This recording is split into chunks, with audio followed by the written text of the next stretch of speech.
Escucha esto. Ronaldo Fenómeno podría ser el jugador más intimidante al que alguien se haya enfrentado. Y sin embargo, la gente actúa como si su carrera hubiera terminado en 2006. La verdad es que incluso después de ese punto, siguió siendo tan extraordinario como siempre.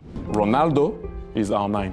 The best football player I have ever seen on a pitch. Incluso cuando parecía alguien retirado, como un jugador retirado, con sobrepeso, envejecido y luchando contra una rodilla que había sido operada y reparada 8 veces, seguía siendo Ronaldo. La forma en que se movía desafiaba la lógica. Por momentos parecía más ágil y rápido que los jóvenes de 20 años que lo rodeaban. Pero incluso si no lo era, no importaba. Lo que hacía aterrador a Ronaldo no eran solo sus regates o su definición letal. Era su calma, imperturbable. Fue uno de los jugadores más inteligentes y serenos que jamás haya pisado un campo, vendiendo el juego como si fuera en cámara lenta. Podría haber pesado 200 kilos y aún encontraría la manera de humillarte. Todos lo sabían.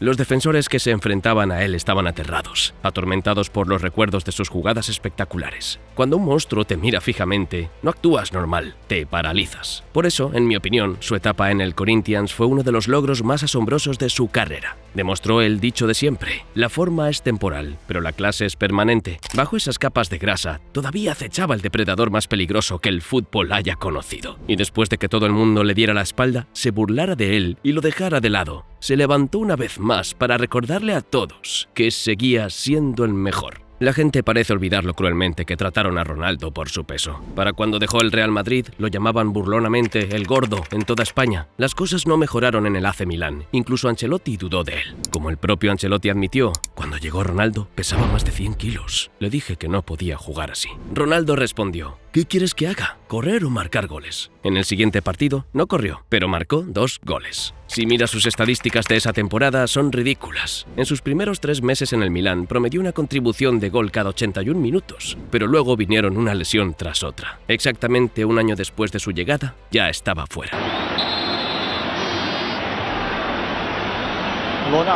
Para entonces había pasado más de 100 días de baja por una pierna rota, y luego su rodilla volvió a fallar. El Milán ya no lo necesitaba. Tenían a Pato, Inzaghi, Gilardino e incluso a Aubameyang esperando su turno. Así que finalizaron su contrato. Cuando se recuperó de la cirugía, ya tenía 32 años. Había pasado 3 años desde su última convocatoria con Brasil y más de un año desde su última aparición en el campo. Para todos, Ronaldo había terminado, retirado. Nadie esperaba un regreso, pero entonces lo vieron entrenando con Flamengo, su club de infancia, y los aficionados no podían creerlo. 15 años después, Ronaldo estaba de vuelta en Brasil, entrenando en su tierra. Seguramente Flamengo no lo dejaría escapar, ¿verdad? Sin embargo, a medida que crecían las dudas sobre si se recuperaría por completo, retrasaron las negociaciones una y otra vez. Ronaldo se frustró. Entonces, Corinthians llamó, y él dijo que sí. Los aficionados del Flamengo estaban devastados. Se sintió como una traición. Después de todo, Ronaldo había usado sus instalaciones durante meses solo para unirse a uno de sus mayores rivales. Pero eso ni siquiera era lo más extraño. ¿Cómo demonios consiguió Corinthians ficharlo? Cuando se dio la noticia, incluso su presidente admitió que parecía imposible. Más tarde, reveló que cuando alguien le propuso fichar a Ronaldo, su respuesta fue gritar: «No podemos ni pagar la factura del agua. ¿Y tú quieres que fiche a Ronaldo?». En ese momento, Corinthians acababa de ascender de nuevo a la primera división y estaba completamente en bancarrota, gracias a tratos turbios con la mafia rusa. 4 años antes, un aficionado llamado Renato Duprat le ofreció al club la oportunidad de firmar un lucrativo acuerdo con una empresa llamada MSI. La directiva aceptó, y aunque ficharon jugadores como Tevez y Mascherano, ganando la liga un año después, probablemente deberían haberlo pensado 2 veces. ¿Por qué? Porque Duprat ya tenía fama de llevar a empresas a la bancarrota. Y en cuanto a MSI, bueno, nadie sabía realmente de dónde venía todo el dinero. Luego, un año después, todo se vino abajo. MSI fue investigada por la policía y toda su asociación con Corinthians colapsó. Los fondos se agotaron gradualmente y comenzaron los problemas legales. Lavado de dinero, evasión de impuestos, crimen organizado. Finalmente, simplemente desaparecieron del país, dejando todas sus deudas a Corinthians. Su presidente, enfrentado al caos, prácticamente renunció en el acto, dejando al club varado en la segunda división. ¿Y sobre el origen del dinero? Boris Berezovsky. Resultó que toda la operación era un esquema para lavar dinero sucio para este ruso, llamémoslo empresario, con vínculos con la mafia, que ahora vivía exiliado en el Reino Unido. Con este historial, no es sorprendente que el nuevo presidente del Corinthians, Andrés Sánchez, dudara de que fichar a Ronaldo fuera siquiera posible. Pero después de algo de persuasión, decidió arriesgarse, y valió la pena. Un día, tras horas de negociaciones en un hotel, yendo de un lado a otro con las exigencias de la gente de Ronaldo, Sánchez se apartó para fumar un cigarrillo en el baño e invitó a Ronaldo a acompañarlo. A solas, Ronaldo le preguntó: ¿qué quieres hacer? Sánchez respondió: quiero traerte aquí, pero el dinero que pides es una locura. Estás pidiendo todos los patrocinios y acuerdos. Acabamos de salir de la segunda división. No podemos pagar eso. ¿La respuesta de Ronaldo? No te preocupes, ni siquiera necesitamos ponernos de acuerdo en un salario. Solo quiero jugar. Y así, el trato quedó sellado. Aunque la gente de Ronaldo no estaba encantado, no importó. Unos días después, el fichaje fue anunciado oficialmente. Los aficionados se volvieron locos. A juzgar por su presentación, parecería que había llegado el mejor jugador de todos los tiempos. Quizás porque lo era. Ronaldo tenía un sueño: marcar 30 goles, ganarse un llamado de vuelta a la selección, ganar la Libertadores y tal vez incluso intentar el Mundial de Clubes. Pero digamos que no todos pensaban que esto era realista. Los informes afirmaban que Ronaldo pesaba 97 kilos en ese momento, lo cual, irónicamente, era optimista. Años después, Corinthians revelaría que en realidad pesaba 115. El club tampoco estaba en buena forma, así que se estaban recuperando del desastre financiero de la era MSI. Los vestuarios en su campo de entrenamiento eran contenedores de carga, literales. Los jugadores se quejaban de quedarse desnudos esperando que el agua caliente saliera de las duchas. Incluso Ronaldo admitió que, cuando vio las instalaciones, llamó al presidente y le dijo: amigo, ¿dónde me has traído? Llueve más dentro del vestuario que fuera. Aún así, la llegada de Ronaldo encendió una chispa en el equipo. Los jugadores no podían creerlo. Douglas recordó: cuando me dijeron que fichamos a Ronaldo, dije: ¿qué Ronaldo? Luego me di cuenta, el Ronaldo. Cuando entró al vestuario, todos nos quedamos ahí como niños de escuela. ¿Qué se supone que debía decir? ¿Bienvenido? Durante 2 meses, Ronaldo se mantuvo alejado de los estadios, enfocándose únicamente en recuperar su forma física. Pero incluso entonces, los medios encontraban maneras de humillarlo, publicando vídeos de él quedándose atrás en los entrenamientos. Los aficionados rivales se burlaban sin parar del fichaje de Corinthians. Eso hasta que debutó. Ronaldo se suponía que iba a reincorporarse poco a poco, pero rápidamente se convirtió en una fuerza imparable. Después de solo 50 minutos de juego, anotó su primer gol. Mientras celebraba con los aficionados, estos se emocionaron tanto que la valla se derrumbó. Pero Ronaldo no se dejó llevar por el entusiasmo. Después del partido dijo: todos estaban celebrando como locos. Les dije: ¿qué celebran? Todavía no hemos ganado nada. Queda mucho por hacer. Y entonces comenzaron a ganar. Ronaldo transformó al Corinthians. En sus primeros 10 partidos, marcó 8 goles. Su primer gol empató el marcador. En el siguiente juego anotó el gol de la victoria. 2 semanas después, marcó 2 veces en un empate a 2. Pero el verdadero espectáculo comenzó en las semifinales del Campeonato Paulista. El primer partido no fue fácil. Ronaldo falló oportunidades y cometió una entrada imprudente que pudo haberle costado una tarjeta roja, aunque el árbitro se conformó con una amarilla. Afortunadamente, el mundo pudo presenciar su actuación en el segundo partido. Después del encuentro, el vicepresidente del Sao Paulo se burló de Ronaldo, llamándolo repetidamente un exfutbolista. Digamos que eso no le pareció bien. En el partido de vuelta, Ronaldo anotó el primer gol y anotó el segundo, eliminando al Sao Paulo del torneo. Luego se dirigió a la entrevista postpartido y dijo: hay alguien hablando basura, algún idiota. Me pregunto si ahora saldrá de su cueva. Pero Ronaldo no había terminado. Lo siguiente, la final contra el Santos de Neymar. En los primeros 10 minutos, el Corinthians ya estaba arriba. Santos presionaba sin descanso 2-0. Las cosas se complicaron. El Corinthians dejó a Ronaldo aislado al frente y con 30 minutos restantes, su defensa colapsó. Santos finalmente anotó, dejando el marcador 2-1.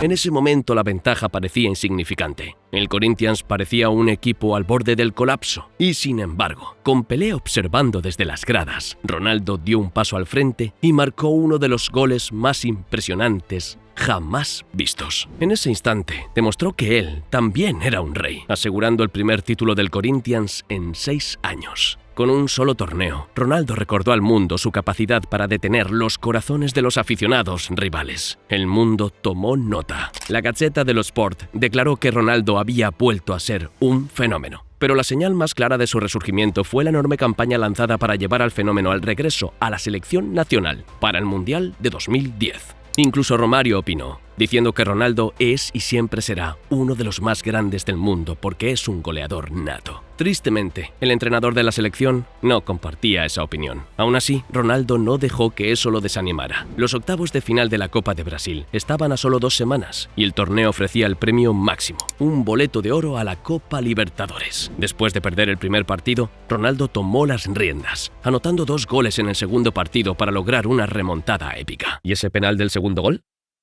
Pura genialidad. Pero nada se comparó con lo que ocurrió un mes después. En la final, Ronaldo revivió sus mejores años. En una jugada brillante, retrasó el balón y lo remató al primer palo, anotando el gol que coronó al Corinthians campeones de Brasil, apenas 8 meses después de haber jugado su último partido en Segunda División. Más importante aún, la victoria aseguró al Corinthians un lugar en la Libertadores. Durante el resto de la temporada, Ronaldo se enfocó únicamente en alcanzar su meta de 30 goles. Con 11 ya en su cuenta, comenzó su campaña en el campeonato con estilo, marcando un impresionante hat-trick contra el Fluminense. Y no fue cualquier hat-trick. Primero abrió el marcador con un gol clásico de delantero. Luego, orquestó una jugada que llevó al segundo tanto del equipo. Para su segundo gol personal, hizo otra carrera brillante. Frenó el balón, dejó a 2 defensores en el suelo y la colocó en el primer palo. Fue increíble. Pero la obra maestra llegó en el minuto 86. Con Fluminense amenazando con empatar, Ronaldo soltó un tiro espectacular desde fuera del área. 3 partidos después, había marcado otros 3 goles, llevando su total a 17, con 4 meses restantes en la temporada.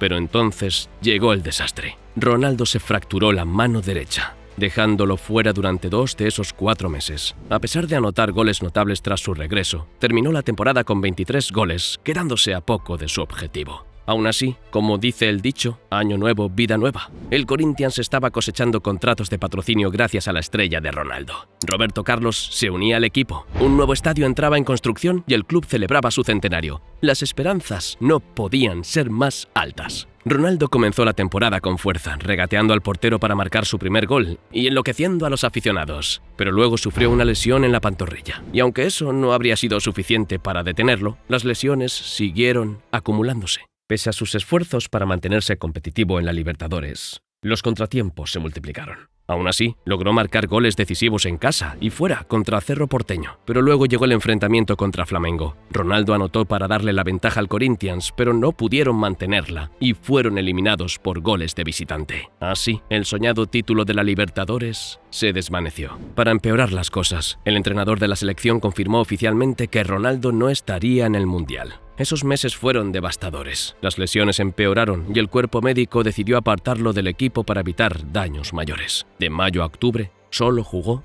2 partidos. En ese punto, habría sido fácil para Ronaldo retirarse. Pero, afortunadamente, durante su ausencia, sus compañeros lograron mantener al equipo en la cima. Contra todo pronóstico, a pocas jornadas del final de la temporada, aún había esperanza. Seguían peleando por un lugar en la Libertadores del próximo año. Y, una vez más, Ronaldo apareció cuando más se le necesitaba. En los últimos 6 partidos de la temporada, marcó 4 goles y dio una asistencia, ayudando al Corinthians a asegurar 2 empates cruciales y una victoria contra el Cruzeiro. Esos 5 puntos adicionales aseguraron el tercer lugar. Y así, Ronaldo encontró una nueva razón para seguir. Cuando comenzó su tercer año, la tormenta parecía haber pasado. Aunque él mismo admitió, incluso superar la pretemporada es un desafío enorme para mí, se veía más decidido que nunca. Incluso fue visto corriendo con sus compañeros durante los entrenamientos, más en forma de lo que había estado en mucho tiempo. Pero, contra todo pronóstico, apenas 4 partidos después del inicio de la temporada, el Corinthians sufrió una sorprendente eliminación de la Libertadores a manos del Deportivo Tolima. Luego, el día de San Valentín, Ronaldo convocó una rueda de prensa que tomó a todos por sorpresa. Públicamente, se disculpó por su fracaso en la Libertadores. Era evidente cuánto significaba para él. Visiblemente intentaba contener las lágrimas. Y luego llegó la revelación. Hace 4 años, cuando estaba en el Milán, descubrí que sufría de una enfermedad llamada hipotiroidismo. Explicó. Frena mi metabolismo. La única forma de tratarlo era con medicamentos que se consideran dopaje para los futbolistas. Así que decidí no tomarlos. Mucha gente debería sentirse avergonzada por las cosas que han dicho sobre mi peso. En los últimos días he llorado como un bebé. Finalmente, he perdido la lucha contra mi propio cuerpo. Aquellos que están cerca de mí conocen la verdad. Ni siquiera puedo subir las escaleras sin sentir dolor. Que se llama hipotiroidismo. Di mi vida al fútbol. Lo sacrifiqué todo. No tengo remordimientos. Pero ahora debo irme. Mientras se retiraba, a pesar de que en 3 años solo logró ofrecer unos pocos meses verdaderamente brillantes, Ronaldo fue aclamado por los aficionados y el club como el mayor ídolo que el Corinthians haya tenido. 4 meses después, regresó para su partido de despedida ceremonial. Incluso después de recibir varias inyecciones para aliviar el dolor, solo pudo mantenerse en el campo durante 15 minutos. Hasta aquí el final de esta humilde historia. Dale like y suscríbete activando las notificaciones para que no te pierdas la siguiente historia que relato.